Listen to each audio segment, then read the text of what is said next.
Presentaciones para la Escuela Sabática del tercer trimestre de 2024. El libro de Marcos. Lección 4 para el 27 de julio de 2024. Parábolas. Dijo también: miren lo que oyen. Con la medida con que miden, los medirán otros, y aún les será añadido. Al que tiene, se le dará, y al que no tiene, aun lo que tiene, le será quitado. Marcos 4, 24 y 25. Una parábola es una narración de un suceso fingido, basado o no en hechos reales, del que se deduce, por comparación o semejanza, una verdad importante o una enseñanza moral. Este es el sistema que Jesús utilizó principalmente en sus enseñanzas, y sin parábolas no les hablaba, aunque a sus discípulos en particular les declaraba todo. Sus parábolas generalmente eran extraídas de la vida cotidiana y por lo tanto fáciles de recordar y de aplicar. Cuando sus oyentes regresaban a sus hogares, compartían lo aprendido con su familia y amigos. Veremos la razón de ser de las parábolas. La parábola del sembrador, el sembrador salió a sembrar, y la explicación de esa parábola. Y otras parábolas, la lámpara y la medida, y el crecimiento y la mostaza. La razón de ser de las parábolas: para que viendo, vean y no perciban, y oyendo, oigan y no entiendan, para que no se conviertan y les sean perdonados los pecados. La predicación de Jesús giraba en torno al reino de los cielos.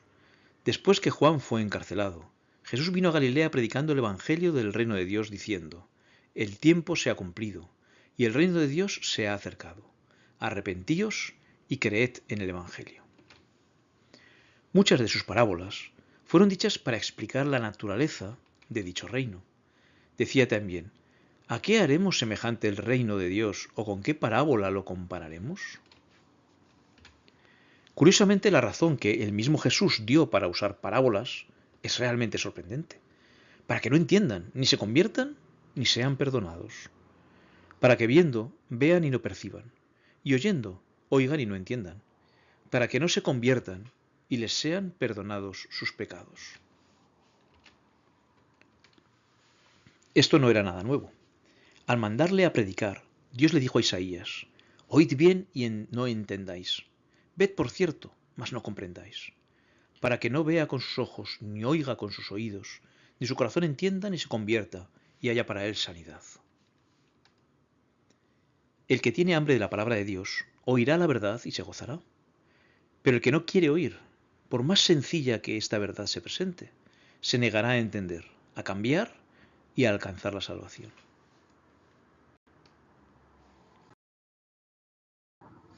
La parábola del sembrador.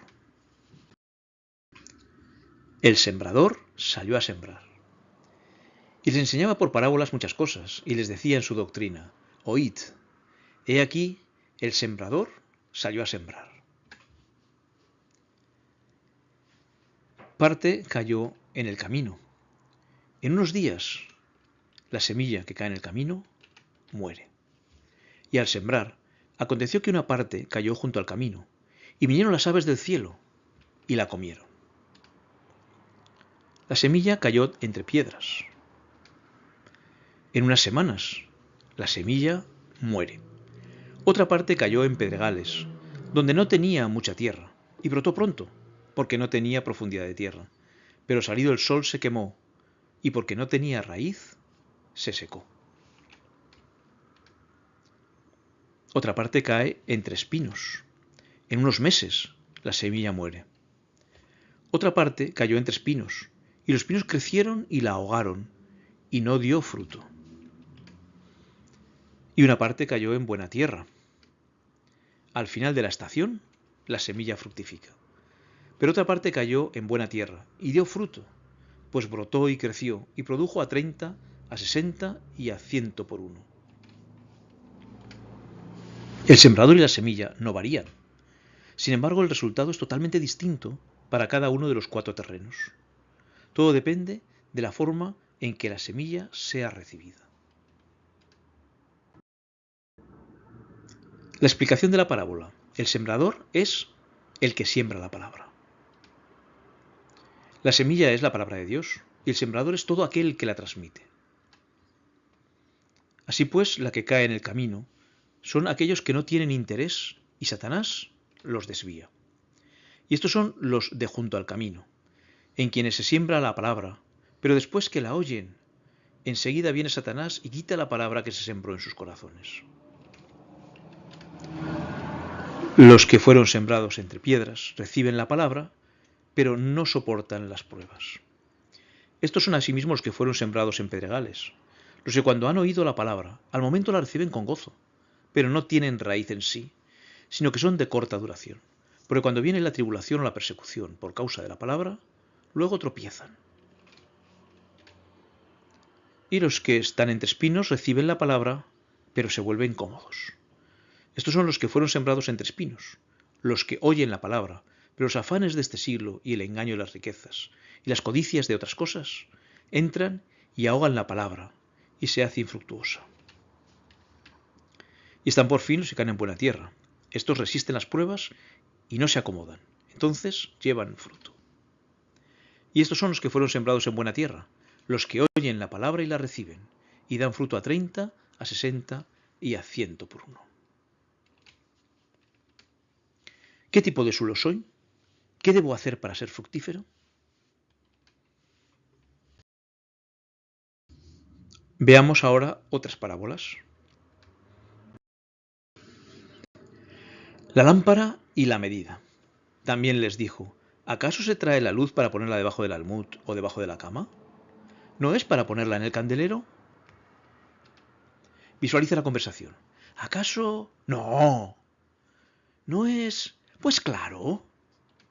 Jesús sabía obtener la atención de su auditorio. Ahora están preparados para recibir la lección espiritual. Poco a poco, Jesús iba revelando la verdad del Evangelio para que sea conocida por todos. Porque no hay nada oculto que no haya de ser manifestado, ni escondido que no haya de salir a la luz. Aquella noche, al encender sus lámparas en casa, los que tienen oídos para oír recordaron sin duda la lección.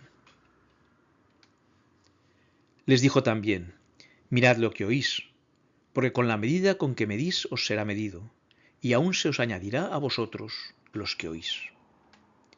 En las calles de la ciudad, los mercaderes vendían sus productos usando medidas más o menos estándar, para medir la cantidad de producto que deseaba el comprador. Si el vendedor era bueno, añadía un poco más de producto en la medida para satisfacer a su cliente. Si alguien es receptivo a la verdad, obtendrá aún más, pero si la rechaza, aún la verdad que tiene se perderá. Porque al que tiene se le dará, y al que no tiene, aún lo que tiene, se le quitará. El crecimiento y la mostaza. Decía además, así es el reino de Dios, como cuando un hombre echa semilla en la tierra. Jesús recuerda el ciclo del crecimiento del cereal. Porque de suyo lleva fruto la tierra, primero hierba, luego espiga, después grano lleno en la espiga. Primero hierba, después espiga y finalmente grano. Es un proceso que depende de Dios, no del hombre, y duerme y se levanta de noche y de día, y la semilla brota y crece sin que él sepa cómo. Así es la semilla del Evangelio plantada en la tierra fértil del creyente. Por la acción del Espíritu Santo, vamos creciendo más y más en la verdad hasta que Jesús venga. Y cuando el fruto está maduro, enseguida se mete la hoz, porque la siega ha llegado. La siega es el fin del siglo, y los segadores son los ángeles.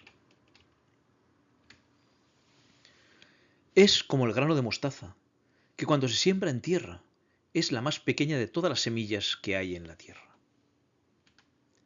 El reino de los cielos es comparable a un diminuto grano de mostaza. Decía también, ¿a qué haremos semejante el reino de Dios? ¿O con qué parábola lo compararemos? Es como el grano de mostaza, que cuando se siembra en tierra es la más pequeña de todas las semillas que hay en la tierra. A los 50 días de sembrada, la mostaza alcanza unos 30 o 40 centímetros de altura y ya es capaz de producir fruto cosechable, pero puede llegar a crecer hasta 7 metros de altura. Pequeño, desde luego, fue el comienzo. 120 personas sin letras, escondidas en un aposento de Jerusalén. Pero su expansión ha llegado a todo el mundo, convirtiéndose en la religión con mayor número de creyentes. Por medio de parábolas y comparaciones, Jesús encontró el mejor método de comunicar la verdad divina. En un idioma sencillo, usando figuras e ilustraciones sacadas del mundo natural, abría la verdad espiritual a sus oyentes y daba expresión a hermosos principios que pudieran haber pasado por sus mentes y apenas dejado un rastro si él no hubiera conectado sus palabras con escenas conmovedoras de la vida, la experiencia o la naturaleza. De esta manera, despertaba su interés, promovía un espíritu de investigación y cuando tenía su atención asegurada, decididamente impresionaba en ellos el testimonio de la verdad. Así podía impresionar debidamente el corazón, para que en el futuro sus oyentes pudieran mirar las cosas que él había relacionado con la lección y recordar las palabras del Maestro Divino.